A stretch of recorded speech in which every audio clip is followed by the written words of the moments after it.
الحمد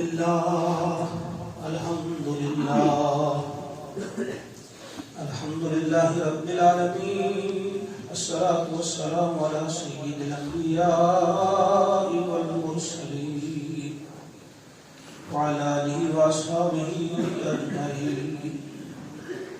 أما بعد، فقد قال الله عز وجل: أعوذ بالله السميع العليم من الشيطان الرجيم. بسم الله الرحمن الرحيم.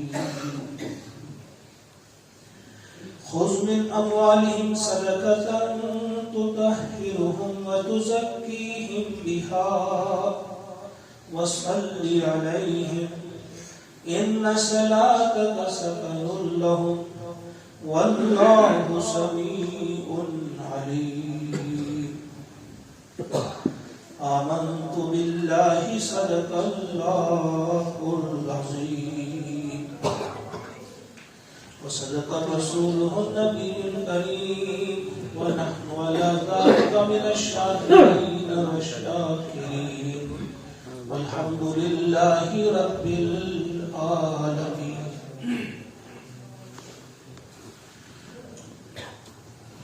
معزز و محترم حاضرین، آج یہ تیسرا جمعہ اس ماہ مبارک کا یقیناً وقت کی کچھ اس قسم کی بے برکتی ہے، معلوم ہی نہیں ہوتا یہ اس مہینے میں کب داخل ہوئے، کب پہلا عشرہ ختم ہوا، دوسرا عشرہ بھی ختم ہونے والا ہے. بہرحال بڑے خوش نصیب ہیں وہ جو ان لمحات کا، جو ان اوقات کا بہترین فائدہ اٹھاتے ہوئے اپنی مغفرت کرواتے ہیں.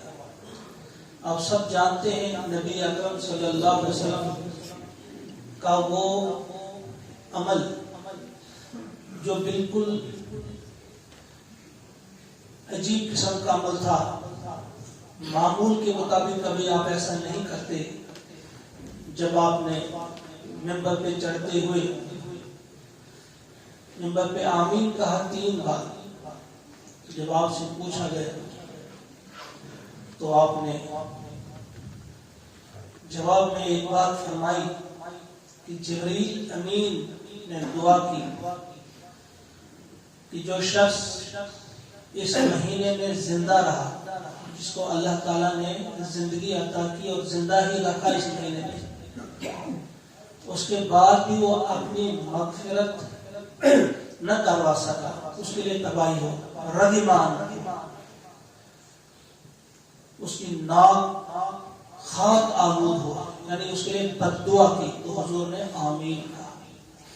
لہذا ہمیں اس چیز کو بار بار یاد رکھنا چاہیے کہ یہ اللہ تعالیٰ کا بڑا کرم، بڑا احسان ہوتا ہے اپنے بندے پہ کہ اسے وہ مہلت دیتا ہے، اس مہینے تک پہنچاتا ہے.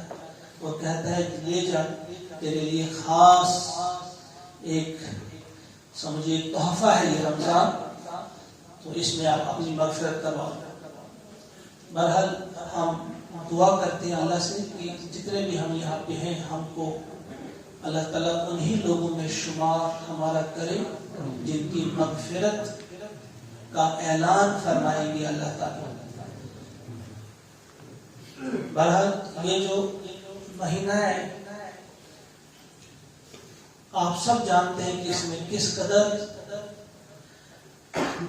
نیکیوں کا اجر جو ہے اس میں اضافہ فرماتے ہیں اللہ تعالیٰ.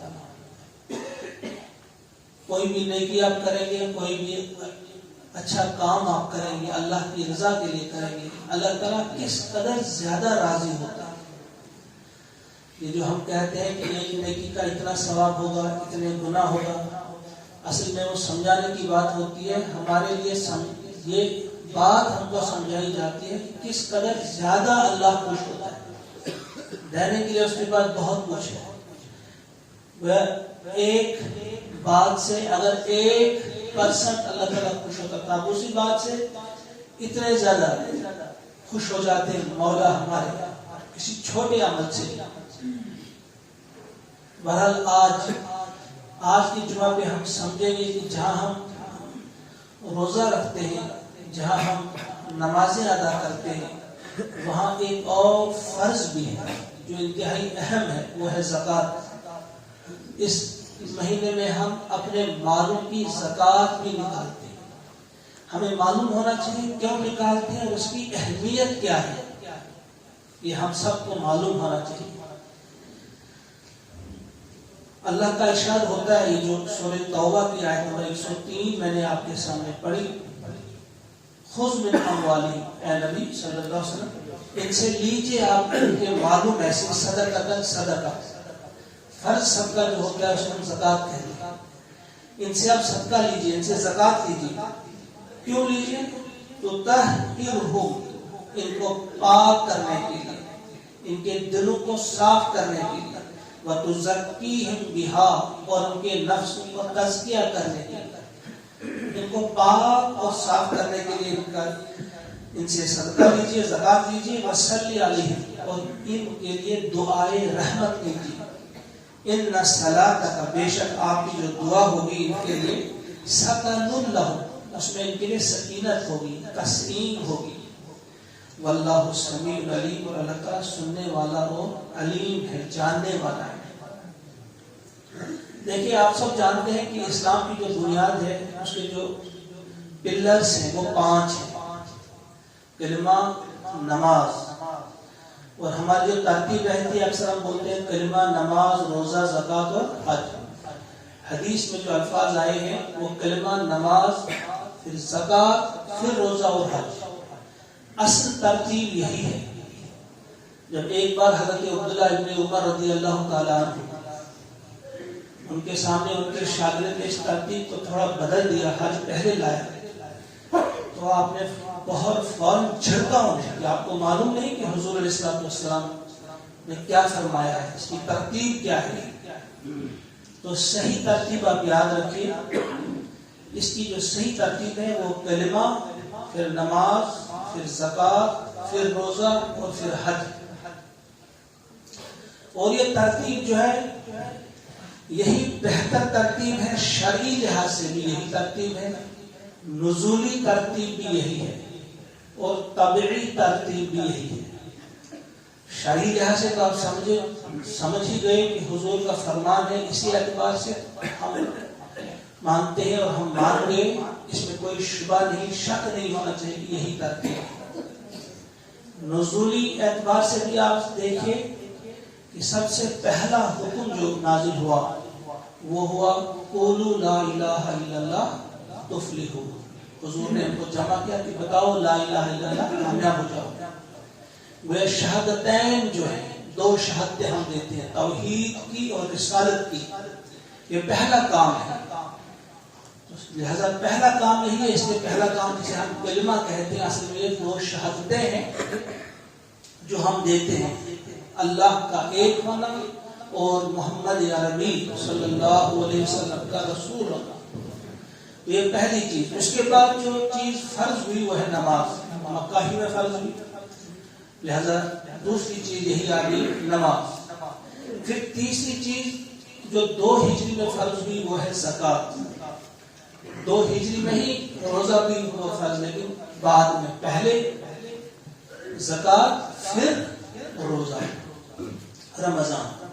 رمضان میں. اس کے بعد تیسری اور لاسٹ چیز، چوتھی یا 5ویں چیز وہ ہے حج. وہ 6 یا 7 ہجری میں فرض ہوا. تو یہ ہوگی اس کی نزولی ترتیب. نزولی اعتبار سے بھی آپ دیکھیں گے یہی ترتیب ہے. اب ایک اور لحاظ سے بھی ہم دیکھتے ہیں طبعی. ذرا دھیان سے سنیے آپ سب جو میرے نظر آ رہے ہیں پڑھے لکھے لوگ ہیں، پڑھا لکھا طبقہ ہے، لہذا آپ کو معلوم ہونا چاہیے کہ کس چیز کی اہمیت کیا ہے، کس کا درجہ کیا ہے، کس کا مقام کیا ہے. طبعی لحاظ سے آپ یہ سمجھیں کہ انسان کی طبیعت یا انسان کی فطرت بھی کیا ہے کہ کس انداز سے وہ اپنا کام کرتی ہے. مثلا اسی آپ دیکھیے ایک محب ہے اپنے محبوب سے، ایک شخص اپنے محبوب سے جس سے وہ محبت کرتا ہے، اس میں جو پہلا تعلق ہوتا ہے وہ اس کی تعریف ہوتا ہے۔ اپنے محبوب کی ایک شخص پہلے تعریف کرتا ہے، ایسا ہے ویسا ہے، مانتا ہے، زبان سے اقرار کرتا ہے۔ تو یہاں بھی پہلے آپ اقرار کرتے ہیں لا الہ الا اللہ محمد رسول اللہ۔ اس کے بعد اقرار کے بعد یا تعریف کے بعد جو دوسرا کام آپ کرتے ہیں، آپ چاہتے ہیں کہ آپ اس کے ساتھ گفتگو کریں گے، آپ باتیں کرتے ہیں ان کے ساتھ، موبائل پہ دن میں بھی، چوری چھپے رات بھی، پتہ نہیں کس کس قسم کی گفتگو کرتے ہیں، چیٹنگ کرتے ہیں، پھر آپ ویڈیو کال کرتے ہیں، یعنی کسی اعتبار سے اپنے محبوب سے آپ گفتگو کرنا چاہتے ہیں۔ تو یہاں بھی دیکھیں اب آپ کہ تعارف کے بعد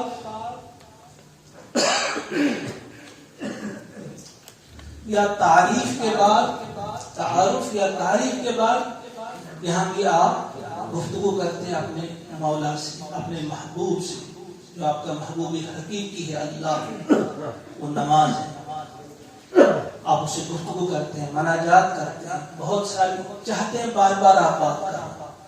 حضرت موسیٰ علیہ السلام کی طرح جب ان سے پوچھا اللہ نے آپ کے ہاتھ میں کیا ہے، انہوں نے کہا کہ میری لاٹھی ہے، اور یہیں پہ نہیں رکا، آپ نہیں روکی بلکہ کہا میں اسے پتے جھاڑتا ہوں، وہ بکریوں کو کھلاتا ہوں، کیونکہ وہ چاہتے تھے کہ گفتگو طویل ہو محبوب کے ساتھ۔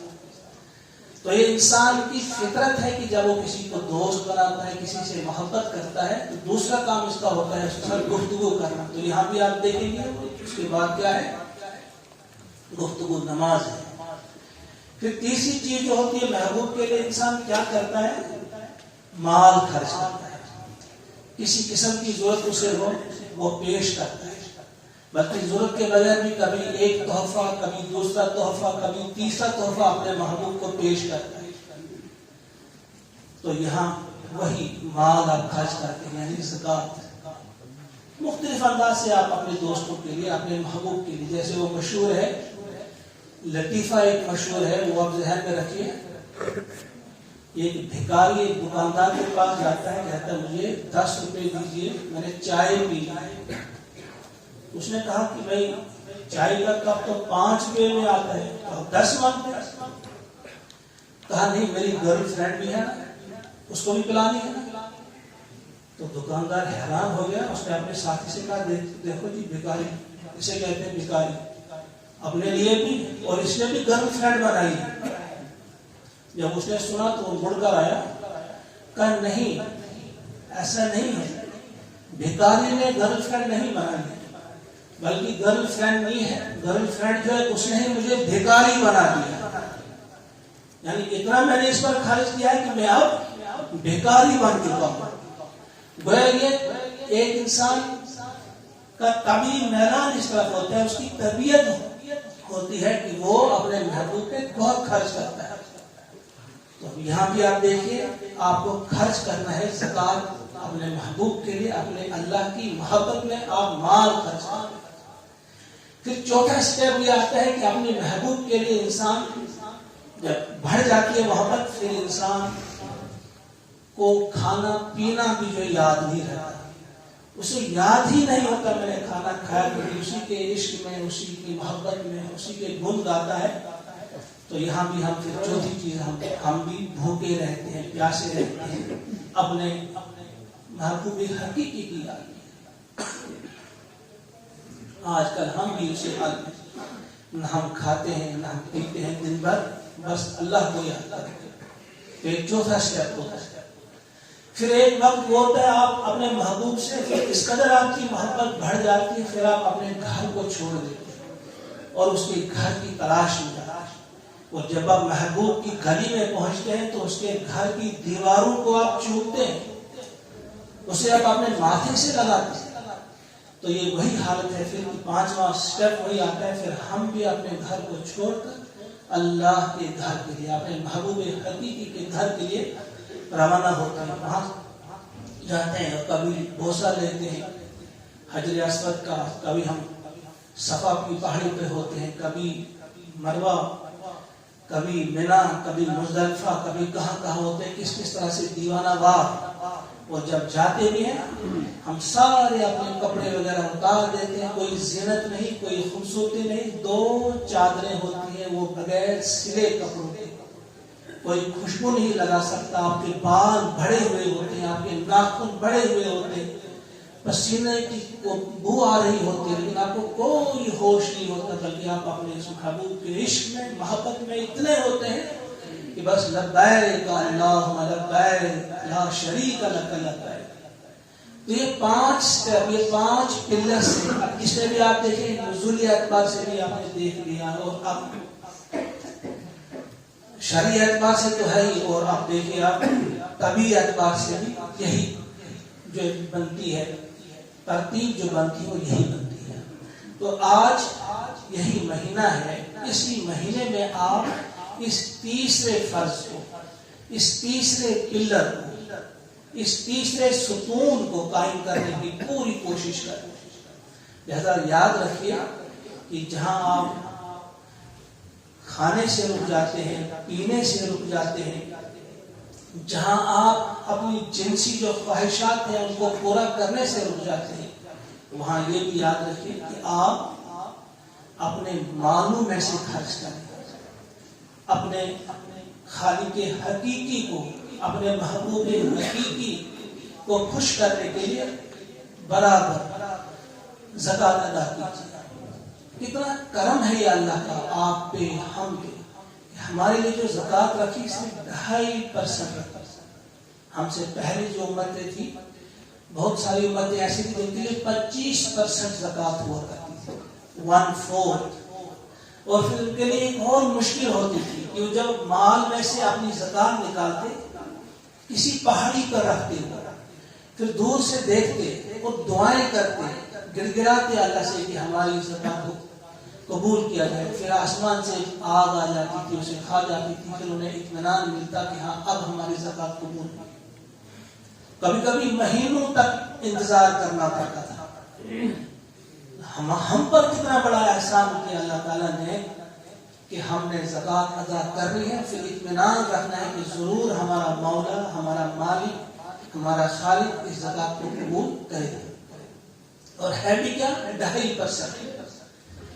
ذرا اندازہ کیجیے آپ، کبھی کبھی سوچنا چاہیے کہ ایک شخص آپ کو 1,00,000 روپے ادھار دیتا کہ یہ لو، پھر کہتا ہے چلو میں نے آپ کو ادھار دیے تھے، اب یہ آپ ہی کے ہو گئے، اس میں سے 2,500 آپ ہی کے، 70.5 میں مجھے واپس کر دیجیے.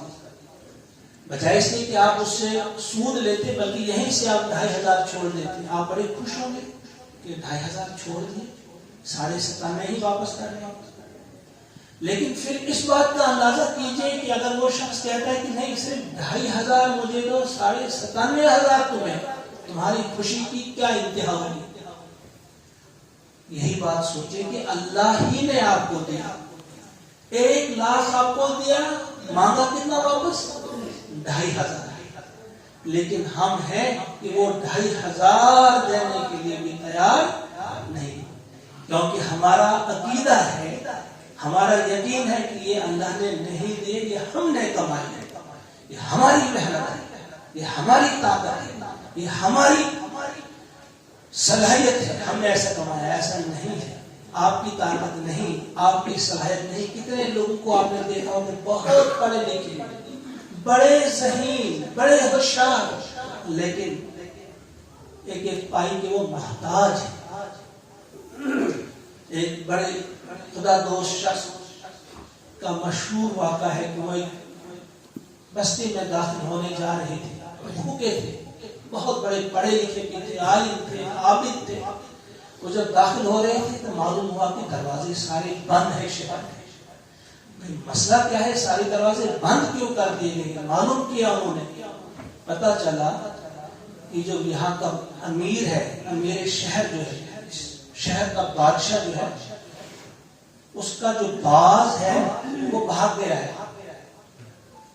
اب دروازے بند کر دیے گئے، ان کو پکڑنا ہے اس باز کو۔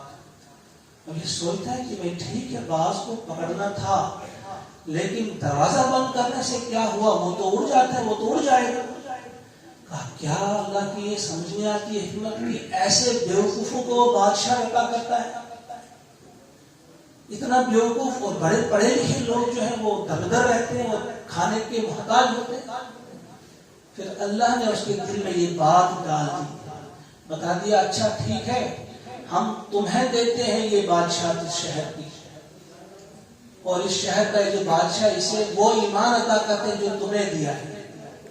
اس نے فوراً توبہ کی۔ خیال اللہ تعالیٰ نے لگا، اس نے کہا نہیں اللہ جو تو کرتا ہے بڑا بہتر کرتا ہے، تو ہی دینے والا ہے، جس کو چاہتا ہے دولت دیتا ہے، جس کو چاہتا ہے فقیری دیتا ہے، جس کو چاہتا ہے جو چاہتا ہے عطا کرتا ہے۔ لہذا یہ یقین آپ کو ہونا چاہیے ہمیں کہ مال اگر آپ کو ملا ہے، مجھے ملا ہے، یہ اللہ کی طرف سے ملا ہے۔ ٹھیک ہے اگر ہم نے کوئی محنت کی ہے تو اللہ ہی کی دی ہوئی صحت بھی ہے، اللہ ہی کا دیا ہوا ہاتھ بھی ہے، اللہ ہی کا دیا ہوا دماغ بھی ہے، وہ بھی اللہ ہی کا دیا ہوا ہے۔ تو یہ سب اللہ کی دین ہوتی ہے۔ تو پھر یہ سمجھنا چاہیے ہمیشہ کہ اللہ نے دیا ہے، اب مجھے واپس کرنا ہے 2.5%، باقی 97% میرا ہو گیا۔ تو یہ زکوٰۃ آپ دیکھیں گے نہ صرف یہ کہ پچھلی امتوں پر بھی تھے، حضرت اسماعیل کا علیہ السلام کا تذکرہ آپ نے پڑھا بھی ہے، جب درس ہو رہا تھا اس میں دیکھا آپ نے، انہوں نے بھی حکم دیا اپنے اہل کو، انہوں نے بھی کہا کہ زکوٰۃ ادا کرو۔ حضرت عیسیٰ علیہ السلام کے بارے میں وہ آیت ہم نے پڑھی، ابھی ایک ہی دن کا بچہ ہے، اسی دن جب پوچھنے آتے ہیں کہ یہ کیا مریم تو نے یہ کیا کیا، تو اس نے کہا نہیں اس سے پوچھو۔ تو پھر وہ بول پڑا اسی وقت، اس نے کہا کہ میں نبی ہوں اور میں کیا حکم کرتا ہوں، صلاۃ اور زکوٰۃ، نماز اور زکوٰۃ۔ 32 مقامات پہ نماز کے ساتھ زکوٰۃ کا تذکرہ ہے، جہاں نماز کا تذکرہ اقیموا الصلاۃ وآتوا الزکاۃ، نماز قائم کرو زکوٰۃ دو، 32 مقامات۔ تو یہ یاد رکھیں جس طرح روزوں کے بارے میں ہے نا، روزے آپ جو رکھتے ہیں 30 دن کے روزے، یہ اللہ تک نہیں پہنچتے تب تک جب تک نہ آپ صدقہ فطر ادا کرتے ہیں، یعنی اسی زکوٰۃ ہے۔ روزوں کی قبولیت کا دار و مدار صدقہ فطر پر ہے، اس کی تکمیل اس وقت ہوتی ہے، آپ کا روزہ اس وقت مکمل ہوتا ہے جب آپ زکوٰۃ دیتے ہیں۔ اسی طرح یاد رکھیں ایک سال کی پوری جو 5 نمازیں دن میں پڑھتے ہیں وہ اس وقت مکمل ہوتی ہیں جب آپ زکوٰۃ نکالتے ہیں۔ جس طرح روزوں کا تعلق صدقہ فطر کے ساتھ ہے، اس طرح نماز کا تعلق جو ہے زکوٰۃ کے ساتھ ہے۔ آپ کی نمازیں انکمپلیٹ ہیں، نامکمل ہیں جب تک نہ آپ زکوٰۃ بھی ادا کرتے ہیں۔ اس لیے پیارے نبی صلی اللہ علیہ وسلم نے فرمایا ہے وَمَن لَّمْ يُزَكِّ فَلَا صَلَاةَ لَهُ، جس نے زکوٰۃ نہیں دی اس کی نماز ہی نہیں۔ نماز کی تکمیل کے لیے ضروری ہے کہ آپ زکوٰۃ بھی ادا کریں۔ اس اعتبار سے بھی آپ زکوٰۃ کی اہمیت کو سمجھیے، اور اس کے ساتھ ساتھ یہ تو میں نے چند باتیں آپ کے سامنے رکھی زکوٰۃ کے اس حوالے سے کہ زکوٰۃ کا مقام کیا ہے، اس کی اہمیت کیا ہے۔ اب اس کے کچھ فائدے بھی آپ کے سامنے بتاؤں گا مختصراً۔ اس کے فائدے بھی کتنے، اللہ تعالیٰ نے یہ فرض کیوں کی ہے زکوٰۃ۔ پہلی چیز جو زکوٰۃ کی وجہ سے انسان کو ملتی ہے، جو پہلا فائدہ ہے کہ اس سے نفس کا تزکیہ ہوتا ہے، یہ نفس کو پاک کرتی ہے زکوٰۃ۔ جو آغاز میں نے آپ کے سامنے آیت کریمہ پڑھی خذ من اموالہم صدقۃ تطہرہم وتزکیہم بہا، یہ زکوٰۃ لیں آپ ان سے کہ ان کا تزکیہ اس سے ہو، ان کے دل کی صفائی ہو، نفس کا تزکیہ ہے، ان کا نفس پاک ہو جائے، ان کا دل پاک ہو جائے، تو اس سے نفس کا تزکیہ ہوتا ہے۔ ایک اور جگہ پہ آپ قرآن پاک میں پڑھتے ہیں الذی یؤتی مالہ یتزکیٰ، یہ مال اسی لیے دیا جاتا ہے، مال اللہ کی راہ میں دیں گے آپ تو اس سے آپ کی پاکی ہوگی، آپ صاف ہو جائیں گے، آپ کو روحانی صفائی آپ کو حاصل ہو جائے گی، طہارت آپ کو روحانی حاصل ہو جائے گی، اندرون کی جو غلاظت ہے، گندگی ہے، وہ دور ہو جائے گی۔ تو یہ زکوٰۃ کا، اس سے جب مال کی محبت کم ہو جاتی ہے، اللہ کی محبت قریب آ جاتی ہے، اللہ کی محبت کی طرف ہم جاتے ہیں، تو وہ اندر کی جو غلاظت ہے، تعفن جو ہوتا ہے مال کی محبت کا، وہ دور ہو جاتا ہے، وہ بدبو دور ہو جاتی ہے، گندگی دور ہو جاتی ہے۔ یہ پہلا فائدہ اس کا ہے۔ دوسرا فائدہ اس کا یہ ہے کہ یہ مال کو بھی پاک کرتا ہے، جو آپ کا مال ہوتا ہے اس کو پاک کرتا ہے۔ لیکن اس میں یہ بات رہے کہ اگر آپ نے جان بوجھ کر حرام مال جمع کیا ہو، وہ کسی چیز سے پاک نہیں ہو سکتا۔ وہ اگر آپ 99% بھی دیں گے، 2.5% کی بات ہی نہیں، 99% بھی دیں گے تو وہ 1% بچا ہوا وہ بھی پاک نہیں ہوتا، حرام مال پاک نہیں ہوتا۔ اب کیسے پھر پاک ہوگا؟ جو انجانے میں آپ کے مال میں کوئی حرام شے داخل ہوئی ہو، کوئی ناپاک شے داخل ہوئی ہو، انجانے میں آپ کو پتہ ہی نہیں، مثلا آپ ایک دکاندار ہے، وہ تول رہا ہے، انجانے میں کچھ زیادہ ہو گیا، تولنے میں کچھ کم ہو گیا، کم تولنے میں آ گیا، کم دیا یا زیادہ لیا، انجانے میں ایسا ہوا۔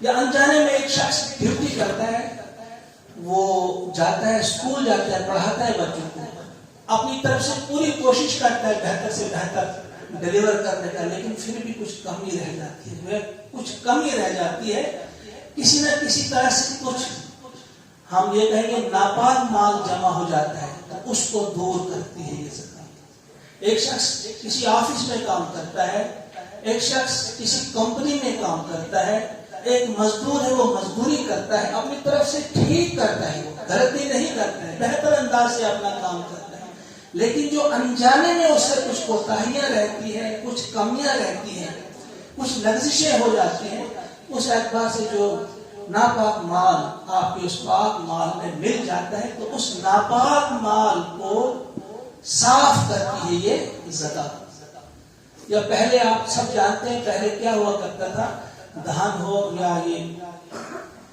گیہوں ہو، وہ رکھا جاتا تھا تو اس کے اوپر بیلوں کو پھرایا جاتا تھا، تو کھال بنا چکا کھالا سے شکا بادش پکڑا دان انتا پہ، تاکہ گھروں سے دانے الگ ہو جائیں۔ تھریش کرنے کے لیے وہ آپ چلاتے تھے بیلوں کو، جب آپ چلاتے تھے تو وہاں چلتے چلتے بیل پیشاب بھی کر دیتے تھے، گوبر بھی کر دیتے تھے، وہ بھی ناپاک ہو جاتا تھا۔ تو فقہا لکھتے ہیں کہ ان کی ناپاکی کیسے دور ہوتی ہے، جب اس میں سے آپ اس کی زکات نکالتے، یعنی عشر جسے آپ کہتے ہیں، جب وہ نکالتے تھے آپ، بس اس کی پاکی وہی ہے۔ تو گویا جو انجانے میں پاک مال میں کچھ ناپاک مال بھی چلا جاتا ہے، اس کی پاکی کے لیے بھی جو ہے زکات ہے۔ تیسرا فائدہ جو زکات کا ہے کہ اس سے آپ کا مال بڑھتا ہے، مال میں بڑھوتری ہوتی ہے۔ کیسے ہوتی ہے؟ ابھی ہم پڑھ رہے تھے درس قرآن جو یہاں ہوتا ہے، اس میں ہم نے پڑھا، آپ نے پڑھا ہوگا قرآن پاک میں، یمحق اللہ الربا ویربی الصدقات، اللہ تعالیٰ جو ہے سود کو مٹا دیتا ہے، اس کا مٹھ مار دیتا ہے، اور صدقات جو ہے ان کو بڑھاتا ہے۔ ہماری عقل یا ہماری نظریں دیکھتی ہیں، ہماری نظریں یہ دیکھتی ہیں کہ سود جب لیتے ہیں تو آتا ہے ہمارے پاس، صدقہ جب دیتے ہیں تو جاتا ہے، ہم سمجھتے ہیں کہ سود سے بڑھتا ہے اور زکات ادا کرنے سے گھٹتا ہے، لیکن اللہ فرماتے نہیں، تم اس چیز کو نہیں دیکھ پاتے۔ اصل یہ ہے کہ سود سے مال کم ہوتا ہے اور صدقہ دینے سے بڑھتا ہے۔ اور پھر ہمارے آنکھیں کھولنے کے لیے اس نے ہمارے سامنے کئی مثالیں دی ہیں، کیا تم دیکھتے نہیں ہو؟ تم جاتے ہو، جب آپ گندم کا بیج آپ نے بونا ہوتا ہے، آپ بوری لے کر یہاں سے جاتے ہیں، ایک بوری بیج آپ لے گئے، آپ نے بو دیا، وہاں سے بوری خالی آ گئی، ایک بوری وہ بیج جو ہے آپ نے پھینک دیا کھیت میں، خالی بوری لے کر آپ گھر آئے، 4-5 مہینے کے بعد آپ خالی بوریاں لے کر جاتے ہیں، بوری لے کر نہیں آپ جاتے ہیں، اب یہاں سے آپ بوریاں لے کر جاتے ہیں، کبھی 50، کبھی 60، کبھی 100 بھی، تو ایک بوری کے عوض آپ کو وہاں سے 100 بوریاں ملتی ہیں۔ یہ آپ کی آنکھیں کھولنے کے لیے، یہ آپ کے دماغ کے دریچے کھولنے کے لیے کافی ہے اللہ تعالیٰ کی نشانی کی وہ اللہ کی محبت میں جو آپ مال خرچ کرتے ہیں وہ جانتا ہے کیسے بڑھاتا ہے، اسے آتے ہیں وہ فن، اسے آتے ہیں وہ طریقے۔ ہماری عقل کچھ بھی کہے لیکن مال خرچ کرنے سے گھٹتا نہیں، اللہ کی راہ میں خرچ کرنے سے گھٹتا نہیں بلکہ بڑھتا ہے۔ چوتھا فائدہ کہ یہ آپ کے مال کو، آپ کے عیال کو، آپ کے گھر کو آفات اور بلیات سے بچاتی ہے، بڑی بڑی مصیبتوں سے بچاتی ہے زکات۔ حضور علیہ السلام نے فرمایا حسنوا اموالکم بالزکاۃ، زکات کے ذریعے اپنے مالوں کو محفوظ کرو۔ حسن، ابھی وہ بھی ہم نے پڑھا، حسن کہتے ہیں قلعے کو، آپ مضبوط کنوں میں بند کر لو، یعنی آپ نے حفاظت میں کر لیا مال جب آپ نے زکات دی۔ وہ اپنے مالوں کی حفاظت آپ کرو زکات دے کر۔ آپ زکات دیں گے، آپ کی مال کی حفاظت ہوگی۔ مال کی کس طرح حفاظت ہوتی ہے؟ آپ کا کوئی بیمار نہیں ہوگا، بیماری میں لاکھوں روپے خرچ ہوتا ہے، وہ حفاظت ہوگی۔ آگ نہیں لگے گی، آگ سے مکان جل جاتے ہیں، کتنا نقصان ہوتا ہے، زکات دی اس سے بچیں گے آپ، حادثات سے بچیں گے آپ۔ کئی طریقے، چوری جو ہے چوری نہیں ہوگی، بہت ساری چیزیں ہیں، بچیں گے۔ اگر ایسا نہیں کریں گے تو ایک حدیث پاک بھی سن لیجئے، وقت اب ہو چکا ہے مختصر۔ ما خالت الزکاۃ مالا قط الا اهلکا، کہتا وہ مال جس میں زکات ہو، یعنی زکات واجب ہو چکی ہو، اس مال میں سے اگر آپ زکات نہیں نکالیں گے، الگ نہیں کریں گے، اس کے ساتھ اگر وہ ملا رہا یہ مال، تو فرماتے ہیں اللہ کے رسول علیہ السلام الا اهلکا، تو اس مال کو ہلاک کر دیتی ہے۔ وہ زکات نکالیں گے تو بڑھاوا ہوگا، بڑھوتری ہوگی، نہیں نکالا تو وہ مال اس کو تباہ و برباد کر کے رکھ دے گا، ہلاک کر کے رکھ دے گا۔ یہ چوتھا فائدہ ہو۔ پانچواں فائدہ بس یہی میں بند کروں گا۔ اس کا بڑا فائدہ پانچواں یہ ہے کہ یہ معاشرے کے اندر جو مالی ناہمواری ہے، امیر سے امیر تر ہو رہے ہیں اور غریب جو ہے غریب سے غریب تر ہو رہے ہیں، یہ ناہمواری اس سے کم تر ہو جائے گی زکات کی وجہ سے۔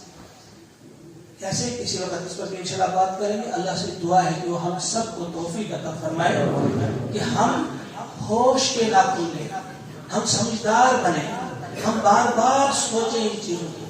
صرف سطحی انداز سے سوچنے کا وہ انداز جو ہمارا ہے ہمیں ترک کر دینا چاہیے، اپنے اس فریضے کو بحسن و خوبی انجام دینا چاہیے۔ اور اس کا طریقہ کیا ہے وہ ایک اور جگہ پہ فرمایا اللہ نے، وَهُمْ لِلزَّكَاةِ فَاعِلُونَ، زکات ادا کرنی ہے تو وہ لوگ جو ہے مومن جو ہے وہ زکات کے نظام پہ عمل کرتے ہیں۔ ایسا نہیں کہ اپنے اپنے لیول پہ دے دیں، ہاں جہاں نظام قائم نہیں، اجتماعی نظام جہاں قائم نہیں، وہاں اپنے طور پہ آپ کسی کو دے سکتے ہیں، لیکن جہاں نظم قائم ہوگا وہاں اپنے اجتماعی طور پر ہے، کیونکہ یہ فرض صدقہ ہے۔ جس طرح فرض نماز آپ کو باجماعت پڑھنی ہے، یاد رکھنا چاہیے۔ فرض روزہ جو ہے آپ کو باجماعت رکھنا ہے، ایک ہی مہینے میں رکھنا ہے اور ایک ساتھ رکھنا ہے۔ فرض جو آپ پہ حج ہے وہ بھی آپ کو باجماعت کرنا ہے، الگ الگ سے نہیں، کوئی کہے گا میں مارچ میں کروں گا، کوئی کہے گا میں اپریل میں کروں گا، کوئی نہیں۔ اسی طرح یہ فرض صدقہ یہ بھی آپ کو اجتماعی طور پر ادا کرنا ہے۔ یہاں ہمارا نظم ہے الحمدللہ ٹھیک طرح سے، اور اس کا جو سسٹم بنا ہے وہی جو 8 مدیں ہیں اسی سلسلے میں بہتر انداز سے اسے خرچ بھی کیا جاتا ہے، جمع بھی کیا جاتا ہے۔ لہذا ہم کہیں گے کہ سب جو ہمارے یہاں جو لوکل ہیں وہ تو دیتے ہی ہیں، لیکن ہمارے جو باہر کے بھائی ہیں جو یہاں نماز ادا کرتے ہیں ان سے بھی کہیں گے اگر وہ بہتر سمجھتے ہیں، اگر وہاں اپنے ہاں ان کا اجتماعی نظام نہیں ہے، یہاں بھی وہ زکات ادا کر سکتے ہیں۔ اللہ تعالی ہم سب کو توفیق عطا فرمائے کہ ہم اس فرض کو ہلکا نہ سمجھیں، غیر ضروری نہ سمجھیں، ہم اس کی اہمیت کو جان کر ٹھیک طرح سے بہتر طریقے سے اس فرض کو بھی ادا کرنے کی اللہ تعالی ہم سب کو توفیق عطا فرمائے۔ ربنا تقبل منا انک انت السمیع العلیم السلام علیکم ورحمۃ اللہ وبرکاتہ.